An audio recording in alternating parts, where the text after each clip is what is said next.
trickiest thing. We lack a lot of confidence in that. Start small. Just go back to your preschool days of playing with Play-Doh and get your rolling pin out. And I try to make like a disc, start with like a little round disc or patty and start from the middle and kind of just roll out the edges and then turn it as you need and then roll it out some more. And then just roll it out. Try to keep it as equal in thickness as you can.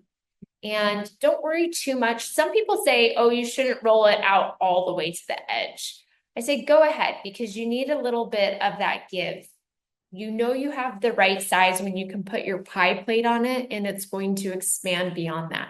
You also need to give some cushion for the depth of the pie tin. So I think the secret there too is take it nice and slow. Don't try to rush it.